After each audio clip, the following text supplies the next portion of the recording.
I've been advised to apologise for my last video because oh God! Some people got upset.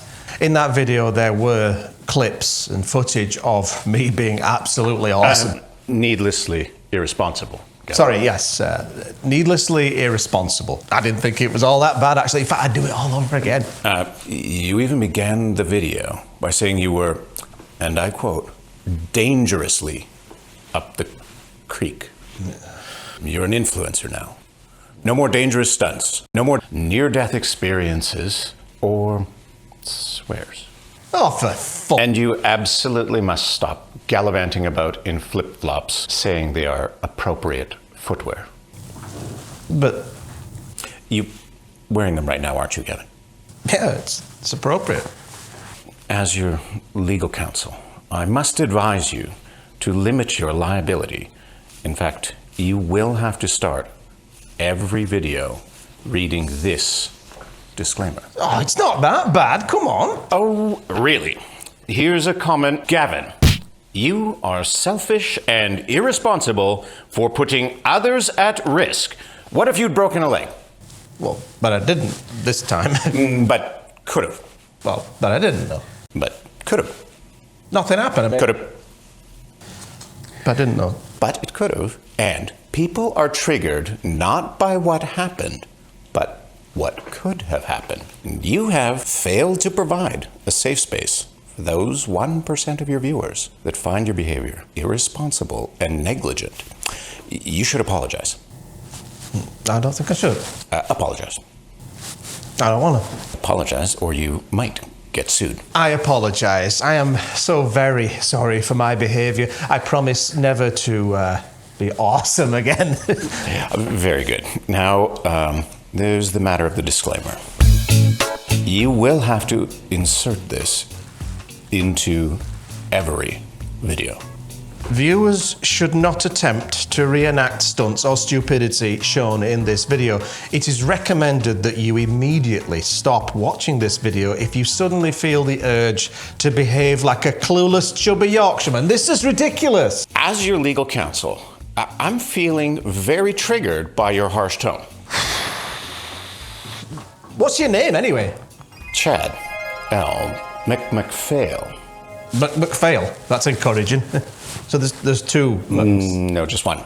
There's two, though. It's clearly two. You said McPhail. No, that's one. McPhail. No, it's two. I'm not seeing the problem. It's McPhail, one. That's two. No, it's like one. McPhail. McPhail? McPhail. One. It's one. But I am a man of letters. I am a lawyer. I can know when it's one. That's clearly one.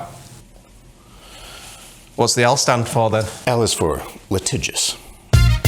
Well, of course it is. But between you and me, that certificate looked a little bit photoshopped. Oh man, what a douche canoe that guy is. Anyway, before we get into today's epic landscape photography vlog, did I mention that I'm having a print sale? I think I did. But if you didn't quite catch that, today is the very last day of my print sale. And if you've ever wanted to own an 11x14 print of one of my most popular images, signed by yours truly, today is your last opportunity to get that for just $49, which is an absolute deal. Deal! That was quite impressive. So we're now about to head off to the West Coast, where I capture quite possibly one of my best images of all time. For sure, the best image that I've shot this year. But before we do that, let's announce the giveaway contest winners. So some lucky so-and-so is going to win a signed copy of my book, Chasing Awe with Gavin Hardcastle. And then another winner is going to get that spectacular print of Moon Glow. Remember that one? That's a beauty. Yeah. Okay, so let's just find somewhere to pull over that's nice and safe, and then we'll do the giveaway announcement. Oh, this guy's leaving. That's perfect. So let's just announce these winners from these magic muffins here by just biting into it and pulling out a name. You want to go first? I go first? Yeah, go on. Yeah, so whose name is that? Blake Rodas. No, Blake, no.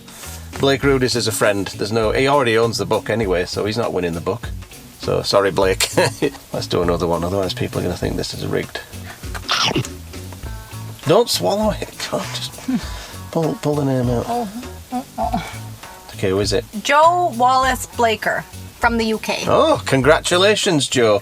You've got a copy of Chasing Awe with Gavin Hardcastle winging its way to you. Well, once you've emailed me with your address. Okay, so this is for that massive print of Moonglow. Congratulations to Mark Roberts from Ontario. So email me and give us your address. Now, for those who didn't win, don't worry. You are automatically entered into the next prize draw, because I'm going to do these quite regularly. But if you haven't already signed up to the newsletter, that is how you get an entry into these prize draws. So there's a link in the description if you want a chance to win a copy of Chasing Awe with Gavin Hardcastle. Right, shall we just get headed out to the west coast then and get on with this vlog? Yeah, let's do that. Because I tell you what, this place where we're going now, you're not going to believe it. It's absolutely fantastic. Ooh, let's go.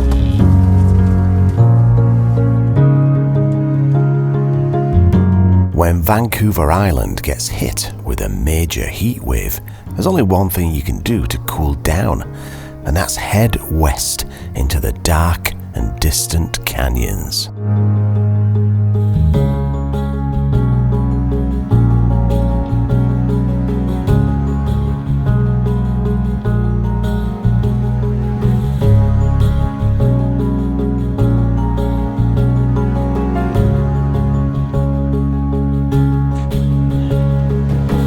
So I'm currently at an undisclosed canyon, quite literally in the middle of nowhere, somewhere on Vancouver Island. And just to prove to you that I am now taking my safety very, very seriously, and I have taken the advice of my lawyer, Chad L. McPhail, I'm wearing water wings, which, as you can see, are of the highest quality, with the added benefit of making me look really cool as well. So I've already fallen in twice, and these have quite literally saved my life both times that I've fallen. So I'm here with some friends, and we're going to get in a dinghy and go down this river to hopefully get some beautiful shots of this canyon. And of course, we'll be taking things very slow and safe, won't we? Can you get out of the way? Sorry. Away. Can I get a ride? So I guess I'm swimming in there because the boat's full. They can't quite fit me in. But I mean, judging from the way that they're handling the boat, I think I'm probably safer just swimming, actually.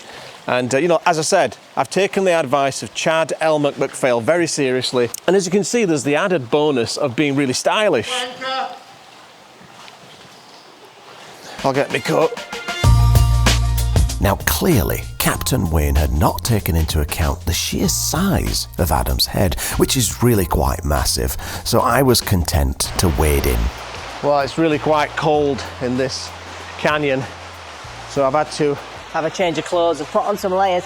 Oh, that's really quite chilly up into the jewels. But I'm just kind of walking around and looking for my composition, and I'm kind of spoiled for choice. But a lot of it depends on what happens with the light, because the light is coming into the top of the canyon and it's making some of the cliff tops glow really beautifully, but it doesn't last long as the sun moves around. So just by the time you see the shot and you compose it, it's gone and it moves somewhere else. So you've really got to be quick with your compositions because they're very, very fleeting. But I think I found one just over here.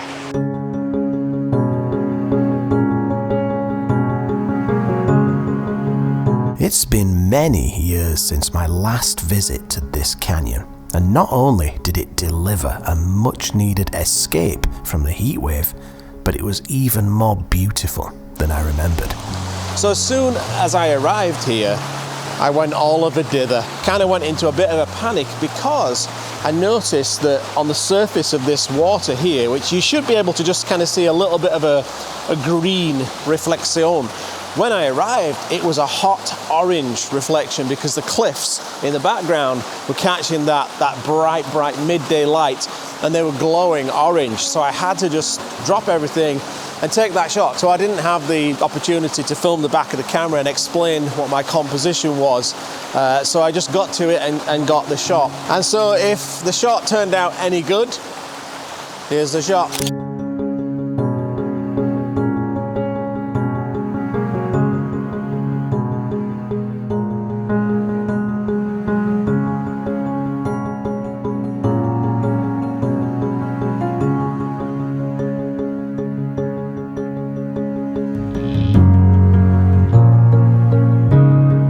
With canyon photography, it goes without saying that you're going to need to bracket your exposures because of the extreme contrast between shadows and highlights. Now, I was just getting warmed up, as you'll see from this next image. So with this image, again, I'm actually doing a vertical, but obviously this video is horizontal. And what's got me so excited about this are these rock formations here that I'm using as my foreground. And just like a lot of Vancouver Island, this is what is called karst topography, K-A-R-S-T. And karst topography gives you these spectacular and very unique looking rock formations that you'll find here in BC. I think you find karst in other places in the world, but it's very, very, very common here on Vancouver Island. So I just love all these little crenellations that you can see in this rock face. And what really makes the shot for me is the reflections. And it's not just the reflection in the water, but it's this reflected light that bounces off all of this greenery and paints these rocks with lovely green tones. And the way that those green tones are reflected in this water, kind of like ribbons of green light, kind of reminds me of the aurora borealis, that, you know, the northern lights that you'd see in the sky. It's got that same kind of dynamic, super neon green glow to it. I really wanted to feature all of this in my foreground to pull you in to this really interesting background. And I really love this rock formation that you can see in the background there. It looks kind of like a skull that's reflected in the water. And it kind of reminds me of the type of scenery that you would have seen in like an old Spielberg movie from the 80s, which is kind of what I was raised on. So I'm always chasing after scenery that reminds me of all of those fantasy and sci-fi and horror movies that I just couldn't stop consuming as a youngster in the 80s. And it's like walking onto the set of a Spielberg or a George Lucas movie. It's just absolutely fantastic. Now, I can't really film the back of the camera and show you the composition because we brought minimal equipment, and I did just drown my Osmo, so that doesn't work anymore. I'm gonna have to buy another one. This will be the fourth Osmo that I've bought. Oh, that's just brilliant. So I can't show you on the back of the camera, but if this shot turns out any good, here's the shot.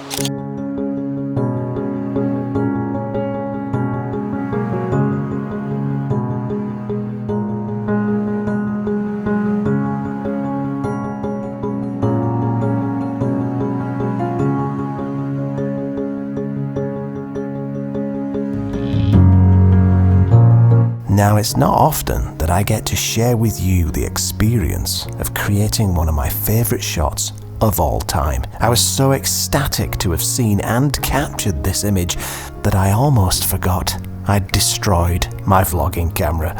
Almost.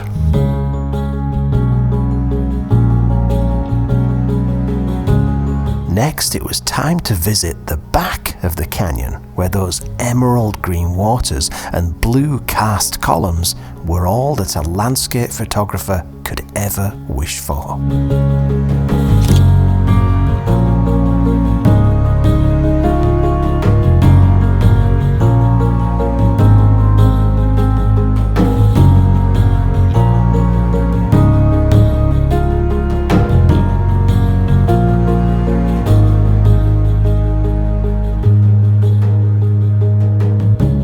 At this point, I'd lost my circular polarizer in the river, and so while I did enjoy the reflections of a non-polarized image, this had become an expensive adventure. Oh, right, so I don't know if you can see my face, but what I'm going to try and do is explain what I've found here. And what I really love about this spot now is this river bend here. It just glows green. There's so much reflected light bouncing off all of these surfaces, and it's all bright green, which makes this water glow with like a neon glow.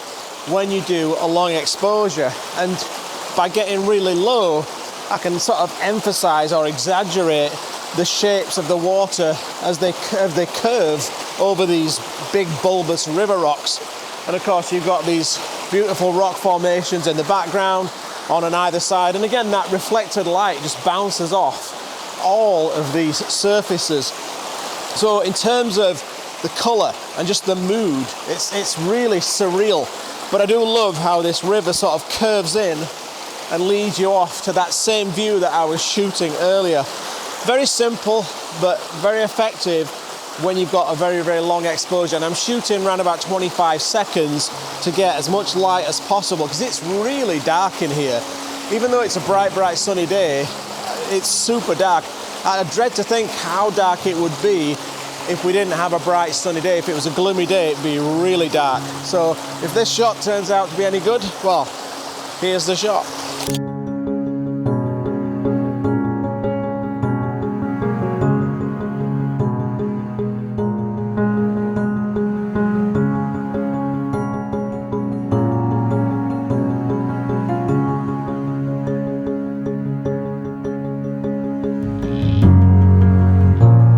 I just love what a 30-second exposure can do in a place like this. What a truly magical canyon.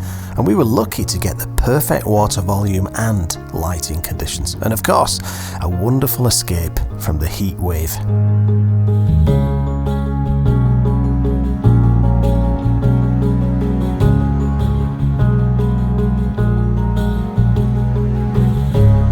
It was wonderful to escape the city heat and head into the misty mountains. And though this day did come to a glorious end, the next morning was just as spectacular, and we were on the hunt for giants.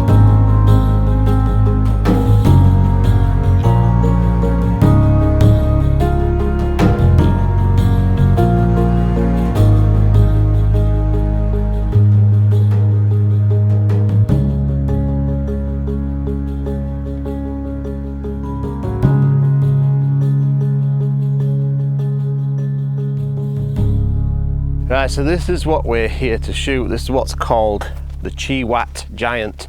So apparently this is Canada's largest tree. It's the biggest tree in Canada, and it's a cedar tree, but Adam seems to reckon that it's more than one tree that's kind of got interwoven. Don't know how many. And that's what they kind of look like when you see these giant cedar trees, especially the ones that have fallen over. At first you think you're looking at like 20 trees that are stacked together, because there's just all of these multiple rounds that have all combined, and then further up the tree it might look like one trunk. So I don't know, maybe they do that, maybe they join together and create like a little community of cedars and grow together. But this is absolutely massive. I don't know what the circumference is, but I'm quite impressed. And this whole forest is full of massive trees, and some of them are more or less photogenic than others. This is particularly impressive. So I've never been here before, I've never shot this tree before, I don't know what the best angles are. So what I'm going to do is what I always do in that situation, and that is sit down and scoff a massive sandwich and just sit and look at it and study the angles, study the background, look at where the light's coming from, and then try and figure out what I'm going to do with my shot and how I'm going to frame this up. Maybe I'll go for a super wide and get close, or maybe I'll go further away and zoom in with a telephoto and try and use some shallow depth of field. So I won't know where my shot is until my belly is full of cheese sandwiches. That's just how it works. So do you want a sandwich? All right, let's. Ooh, you do. Let's get some food in you.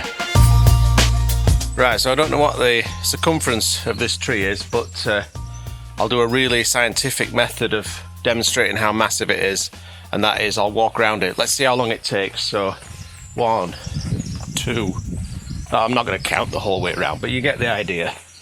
It takes a while. It takes a while to walk around this thing. I mean, most trees you could put your arms around. This thing, it'd probably take about, what, 30 people to wrap their arms together around this tree. How long have I been walking now? 30 seconds? At least half an hour. I feel like it. This is what it looks like from the other side. with a bit of light. Oh, I'm supposed to be timing this. Okay, scientific. Right, okay, let's keep going. But there you go. I'm almost round the other side. That's how long it took. So as you can see, scientifically proven to be a whopper.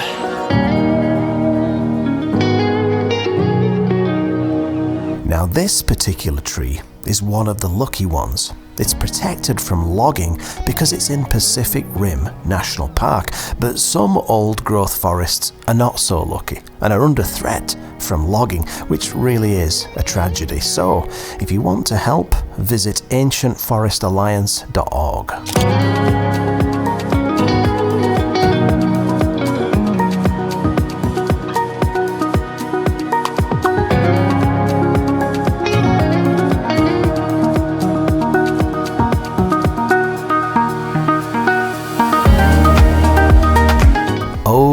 Wouldn't give for a bit of fog behind that tree.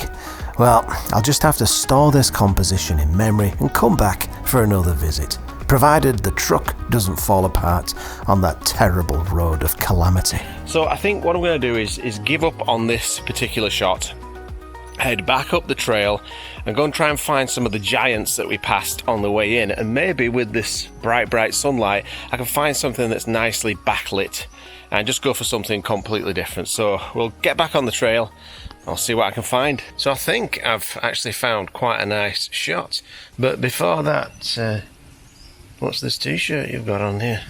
It's in sparkle, so you know it's true. You know it's true. There's a link in the description. Right, let me show you this shot. This composition is as much about the light that is causing this really intense contrast on the edge of this tree as it is about the subjects, which are these two really interesting trees. You've got the fir there and the cedar in the background. So those are interesting subjects in and of themselves, and they'd probably make a good shot even on an overcast day.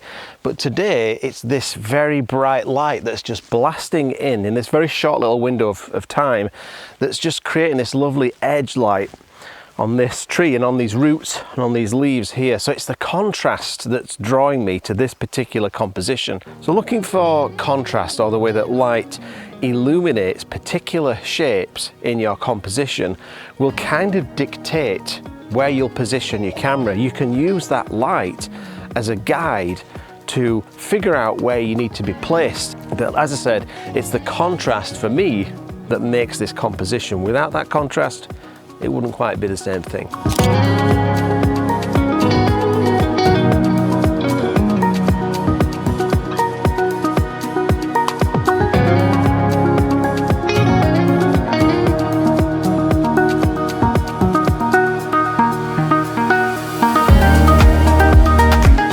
Now let's be completely honest with one another here. The only reason why you ever watch these videos is the bloopers, right?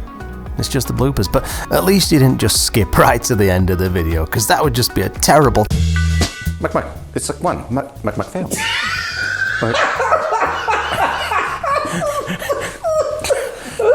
So good. Mac fail. One. Mac one. Mac. No, it's only one. Mac fail. Mac. But it's just one. Mac fail one. this is so hard. It's one. It's only one.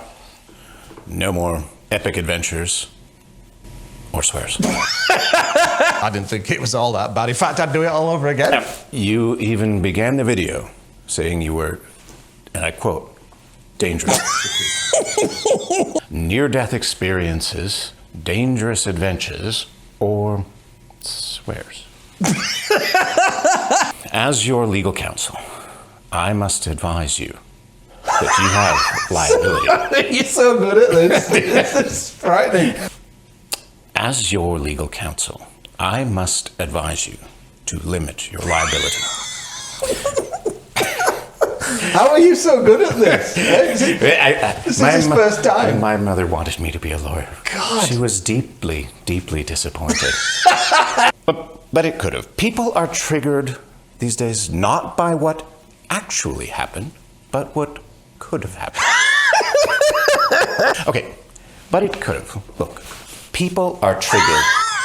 Sorry. You know, you have failed to provide a safe space. Safe space.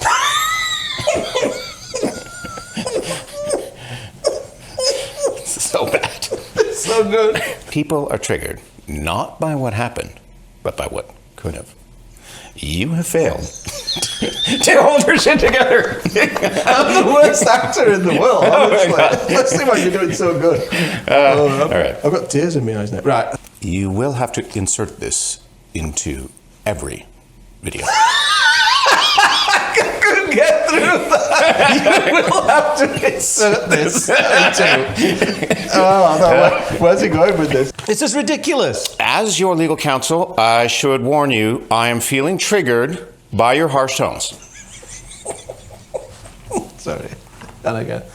Oh, this is ridiculous. As your legal counsel, I am feeling very triggered. He's not taking this seriously. Okay.